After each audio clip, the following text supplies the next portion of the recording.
कहानी की शुरुआत में हम एक बच्चे को देखते हैं जो प्रोटेक्शन स्पेल की प्रैक्टिस कर रहा होता है, जिसका नाम किंगमिंग होता है, जिससे प्रोटेक्शन स्पेल की प्रैक्टिस नहीं हो रही होती है। और वो अपने मास्टर से कहता है, तो मास्टर किंगमिंग से कहते हैं, अगर तुम अपने लाइफ में किसी को प्रोटेक्ट करना चाहते हो तो उसके ऊपर ध्यान देकर प्रोटेक्शन स्पेल की प्रैक्टिस करो। और किंगमिंग प्रोटेक्शन स्पेल की प्रैक्टिस करते करते बड़ा हो जाता है, लेकिन अभी तक वो प्रोटेक्शन स्पेल को नहीं सीख पाता। और वो अपने मास्टर से कहता है, क्या मैं प्रोटेक्शन स्पेल के जगह टेलीपोर्टेशन स्पेल की प्रैक्टिस कर सकता हूँ? उसकी बात मानकर मास्टर उसके टेलीपोर्टेशन स्पेल को चेक करने के लिए उसके ऊपर अटैक करते हैं, जिससे वो बच जाता है। और मास्टर को समझ आ जाता है कि अब किंगमिंग टेलीपोर्टेशन स्पेल को सीख चुका है। इसके बाद मास्टर किंगमिंग से कहते हैं, तुम्हें किसी भी डीमन और एनिमी से लड़ने के लिए तुम्हें प्रोटेक्शन स्पेल सीखना ही होगा। तभी वहाँ का प्रोटेक्शन वॉल क्रैक होने लगता है, जिसे एक बड़ा सा स्नेक तोड़ने की कोशिश कर रहा होता है। ये देखकर मास्टर किंगमिंग को टेलीपोर्टेशन की हेल्प से किसी दूसरे डायरेक्शन में भेज देते हैं। इसके बाद मास्टर 3 पेपर के ऊपर अपना ब्लड लगाकर गार्डियन स्पिरिट को बुलाते हैं। दरअसल ये तीनों गार्डियन स्पिरिट डीमन होते हैं जो मास्टर की हेल्प करते हैं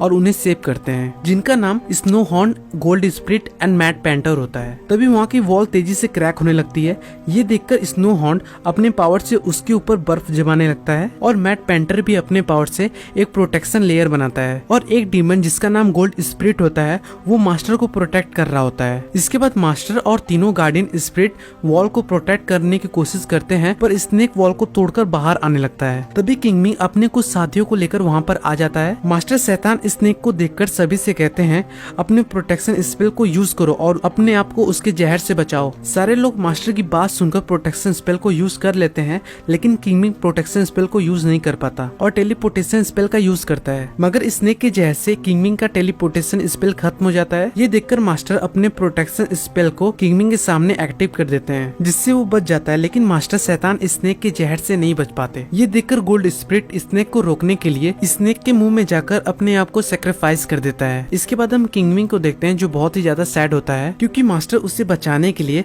स्नेक के जहर को अपने अंदर ले लिए, जिनके बॉडी के अंदर अब धीरे धीरे जहर फैल रहा था। किंगमिंग मास्टर से कहता है, मैं स्नेक के जहर से आपको कैसे बचा सकता हूँ? ये सुनकर मास्टर किंगमिंग से शैतान स्नेक के बारे में बताते हैं। 300 साल पहले जब ये स्नेक इंपेरियल सिटी में आतंक फैला रहा था, तो चारों मास्टरों ने उससे लड़ा और उससे हराकर इंपेरियल सिटी के अंदर कैद कर दिया, जो अब भी इंपेरियल सिटी के रानी के बॉडी के अंदर है। और इंपेरियल सिटी को 4 स्टोन गार्डियंस प्रोटेक्ट कर रहे होते हैं, जिनका नाम tiger statue, bird statue, turtle statue और ड्रैगन स्टैचू होता है। इसके बाद मास्टर किंगमिंग से कहते हैं, तुम्हें इंपेरियल सिटी जाना है और रानी का गार्डियंस बन के उन्हें प्रोटेक्ट करना है। अगले सीन में हम इंपेरियल सिटी के रानी को देखते हैं, जिनको मालूम चल जाता है कि स्नेक की परछाई इंपेरियल सिटी में दिखी है। और वो ये भी कहती हैं, जल्द इंपेरियल सिटी में चारों मास्टर पहुंच जाएंगे जो रिचुअल को स्टार्ट करेंगे। इसके बाद हम एक मास्टर को देखते हैं जिनका नाम बोया होता है, जो बांसुरी बजा रहे होते हैं। दूसरी तरफ हम किंगमिंग को देखते हैं जो इंपेरियल सिटी में पहुंच जाता है। फिर हम बोया को देखते हैं जो एक डीमन को देख लेता है और उसके ऊपर अटैक कर देता है। तभी वहाँ पर किंगमिंग भी पहुंच जाता है और अपने टेलीपोर्टेशन के जरिए बोया के वार को दूसरे डायरेक्शन में भेज देता है। ये देखकर बोया किंगमिंग से कहता है, तुम्हारी हिम्मत कैसे हुई मेरे वार को बर्बाद करने की? तभी डीमन किंगमिंग से कहता है, मुझे बांसुरी सुनना बहुत अच्छा लगता है, क्योंकि मेरी दोस्त महल में बांसुरी बजाया करती थी, लेकिन अब वो नहीं है, तो मैं बांसुरी सुनने के लिए यहाँ पर आ गया, क्योंकि मुझे उसकी बहुत याद आ रही थी। लेकिन बोया को उसकी बातों से कोई फर्क नहीं पड़ता और वो उसके ऊपर फिर से अटैक कर देता है, जिससे डीमन घायल हो जाता है। ये देखकर किंगमिंग बोया से डीमन को बचाता है। ये देखकर बोया गुस्सा हो जाता है और किंगमिंग से फाइट करने लगता है। फाइट के दौरान किंगमिंग टेलीपोर्टेशन के जरिए उसे उसी जगह भेज देता है जहाँ पर वो बांसुरी बजा रहा था। इसके बाद किंगमिंग जब वहाँ से रानी के महल की ओर जाने लगता है, तो रास्ते में डीमन किंगमिंग से मिलता है, जहाँ पर डीमन किंगमिंग से कहता है, थैंक्स मास्टर मुझे बचाने के लिए, अगर आप नहीं होते तो आज मैं मर जाता। और वो किंगमिंग से उसका गार्डियन स्पिरिट बनने के लिए कहता है। तो किंगमिंग उससे उसका नाम पूछता है, तो वो अपना नाम किलिंग स्टोन बताता है और वो डीमन को अपना गार्डियन स्पिरिट बना देता है। दूसरी तरफ हम बोया को देखते हैं जो महल पहुंच जाता है, जहाँ पर वो किंगमिंग को देख लेता है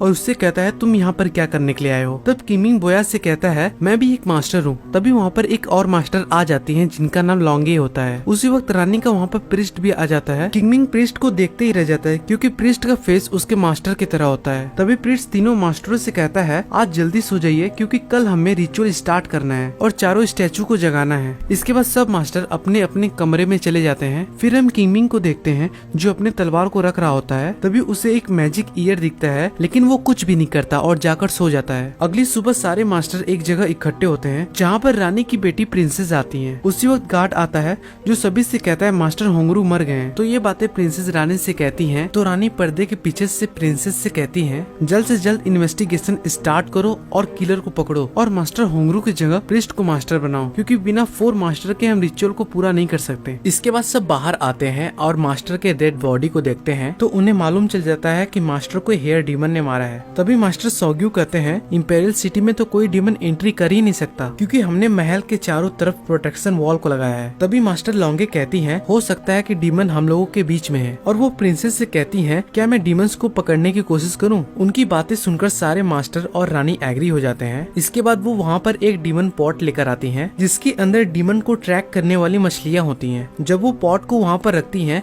तो मछलियाँ किंगमिंग की ओर जाती हैं, जिससे सारे लोग किंगमिंग के ऊपर शक करते हैं कि मास्टर होंगरू को किंगमिंग ने ही मारा है। ये देखकर किंगमिंग सभी से कहता है, मैं एक फॉक्स डीमन का लड़का हूँ। ये सुनकर बोया अपनी तलवार निकालने ही वाला होता है, पर वो ऐसा नहीं करता। दरअसल बोया के फैमिली को एक फॉक्स डीमन ने मारा होता है। उसी वक्त प्रिंसेस गार्ड को बुलाती हैं। तभी बोया प्रिंसेस से कहता है, किंगमिंग मास्टर को नहीं मार सकता। ये सुनकर प्रिंसेस बोया से कहती हैं, ये तुम कैसे कह सकते हो, क्योंकि कल रात मैंने मास्टर किंगमिंग के रूम में मैजिक ईयर लगाया था और मैं उन्हीं को सुन रहा था जो कल रात कमरे से बाहर ही नहीं निकलते। प्रिंसेस कहती हैं, मैं ये सारी बातों से मास्टर किंगमिंग को नहीं छोड़ सकती, मुझे और सबूत चाहिए। तभी मास्टर किंगमिंग प्रिंसेस से कहते हैं, कल रात मुझे अपने कमरे से एक कीड़ा मिला। दरअसल ये कीड़ा मैजिक ईयर की तरह ही काम करता है, लेकिन वो इससे भी बहुत ज्यादा खतरनाक होता है। जब बोया कीड़े को देखने के लिए लेता है तो सारी डीमन ट्रैकिंग मछलियाँ बोया की ओर चली जाती हैं। ये देखकर बोया उस कीड़े को वहीं मार देता है। फिर हम पॉट को देखते हैं, सारी डीमन ट्रैकिंग मछलियाँ प्रिंसेस की ओर चली जाती हैं और मास्टर किंगमिंग ये देख लेते हैं और वो कुछ भी नहीं कहते हैं। तभी प्रिंसेस कहती हैं, अब पता चल ही गया कि मास्टर होंगरू को कौन मारा है, लेकिन अब रिचुअल को स्टार्ट कर दिया जाता है। इसमें मास्टरों को 3 दिन के अंदर स्टैचुओं को जगाना है। इसके बाद अगले दिन मॉर्निंग में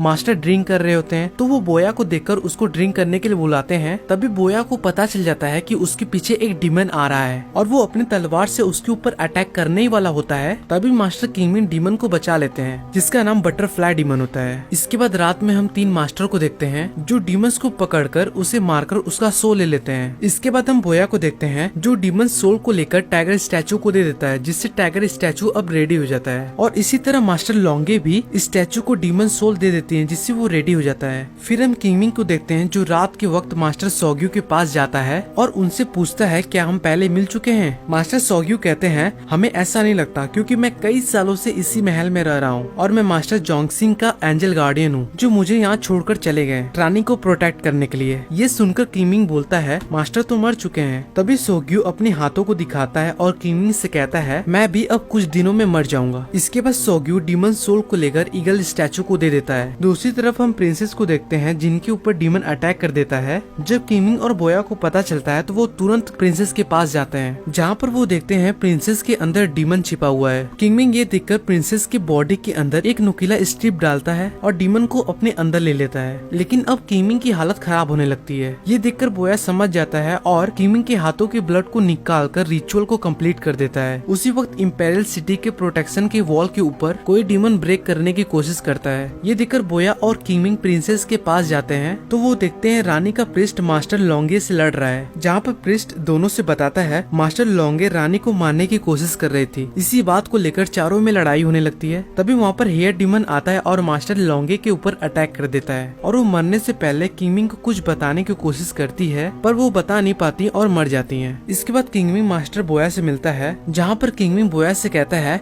मुझे प्रिंसेस के ऊपर शक है, और बोया कहता है मुझे प्रिस्ट के ऊपर शक है, और दोनों इसी के बारे में बात करने लगते हैं। इसके बाद किंगमिंग जब अपने कमरे में आता है तो वो प्रिंसेस को अपने कमरे में देखता है, जो किंगमिंग के मास्टर की तलवार को चुराने के लिए आई थी। दरअसल इस तलवार के जरिए स्नेक को मारा जा सकता है और वो प्रिंसेस से तलवार रखने के लिए बोलता है। तभी वहाँ पर हेयर डीमन आ जाती है और प्रिंसेस के ऊपर अपने हेयर से अटैक करके उसको मार देती है। ये देखकर किंगमिंग हेयर डीमन के पीछे जाता है और अपने प्रोटेक्शन स्पेल से उसे एक जगह रोकता है और हेयर डीमन से पूछता है, तुम प्रिंसेस को क्यों मारी? तो वो कहती है, मैं 60 सालों से प्रिंसेस से बदला लेना चाहती थी और आज मेरा बदला पूरा हो गया। इसके बाद किंगमिंग जब हेयर डीमन के पास जाता है तो उसके बालों में से रानी की इमेज मिलती है, जो प्रिंसेस की तरह ही लग रहा था, और किंगमिंग को मालूम चल जाता है कि प्रिंसेस ही रानी है। दूसरी तरफ बोया प्रिस्ट के पास जाता है उससे पूछने के लिए, जहाँ पर प्रिस्ट बोया के ऊपर अटैक करके उससे बेहोश करके वहाँ से भाग जाता है। जब किंगमिंग वहाँ पर जाता है तो बोया को बेहोश हुआ देखकर उसे उठाता है और उसे सारी बातें बता देता है। इसके बाद जब दोनों महल से बाहर निकलते हैं तो प्रिंसेस और प्रिस्ट को देखते हैं, जहाँ पर बोया बोया दोनों से कहता है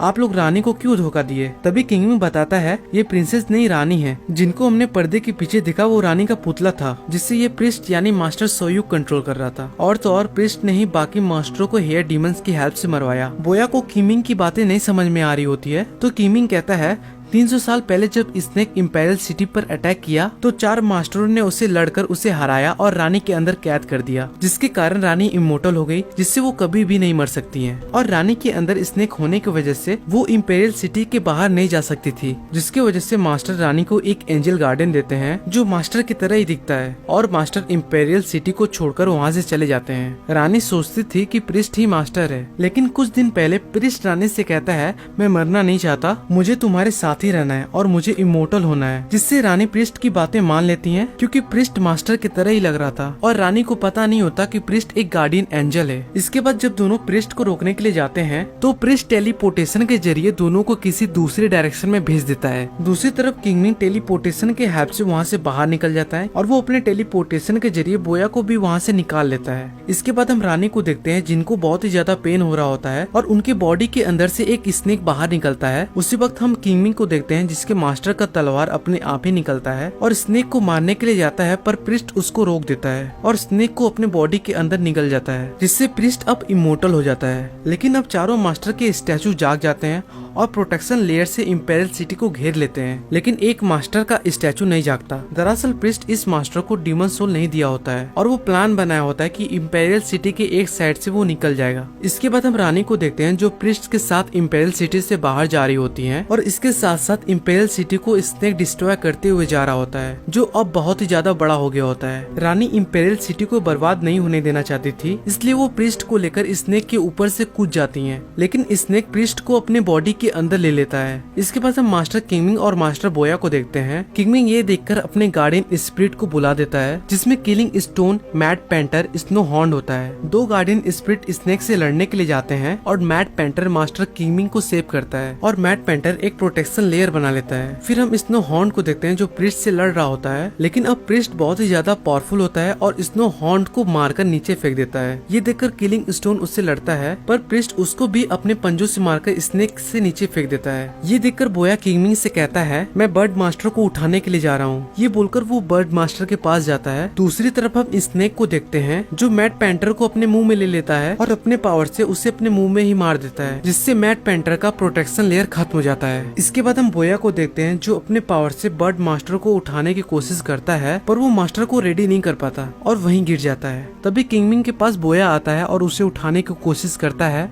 ये देखकर स्नो हॉर्न एक बर्फ का लेयर बनाता है, पर स्नेक उसको इजीली तोड़ देता है। लेकिन अब बर्ड मास्टर का स्टैचू उड़ जाता है, जिससे वो फिर इंपेरियल सिटी में एक स्ट्रॉन्ग प्रोटेक्शन लेयर बना देता है। लेकिन तभी वहाँ पर बोया आता है जिसके अंदर अब बर्ड मास्टर का सोल होता है और बोया वहाँ से तुरंत स्नेक से लड़ने के लिए जाता है, जहाँ पर प्रिस्ट और बोया में बहुत ही ज्यादा खतरनाक फाइट हो रही होती है। इसके बाद हम किंगमिंग को देखते हैं जो टेलीपोर्टेशन के जरिए रानी के पास जाता है और उनसे कहता है मास्टर मर चुके हैं, और वो अपने पावर से रानी को अपने मास्टर के पास लेकर जाता है, जहाँ पर रानी भी मास्टर को मरते हुए देख लेती है और बहुत ही ज्यादा सैड हो जाती है। इसके बाद जब दोनों प्रेजेंट में आते हैं, किंगमिंग बोया को मास्टर का तलवार देता है जो बदलकर बहुत ही ज्यादा पावरफुल हो जाता है और बोया मास्टर की तलवार को लेकर प्रिस्ट के ऊपर अटैक कर देता है, पर प्रिस्ट के ऊपर उसके पावर का असर नहीं पड़ता। ये देखकर रानी प्रिस्ट से कहती है ऐसा मत करो और रुक जाओ, नहीं तो मैं अपने आप को मार दूंगी। प्रिस्ट रानी की बातें नहीं सुनता, जिससे वो एक तलवार से अपने आप को मार देती हैं और प्रिस्ट ये देखकर बहुत ज्यादा उदास हो जाता है क्योंकि वो रानी से प्यार करता था और रानी के मरने की वजह से स्नेक खत्म होने लगता है। लेकिन स्नेक किंगमिंग के ऊपर जहर से अटैक कर देता है, पर बोया उसे बचा लेता है और घायल हो जाता है, जिससे प्रिस्ट भी मर जाता है। लेकिन हम देखते हैं प्रिस्ट अभी जिंदा होता है और मास्टर के तलवार से किंगमिंग के ऊपर अटैक कर देता है, लेकिन किंगमिंग अपने पावर से तलवार को ले लेता है और प्रिस्ट के ऊपर ही अटैक कर देता है, जिससे प्रिस्ट मर जाता है। इसके बाद हम लास्ट सीन में देखते हैं बोया इंपेरियल सिटी में रुक जाता है और किंगमिंग वहाँ से अपने घर जाता है और इसी सीन से मूवी खत्म हो जाती है।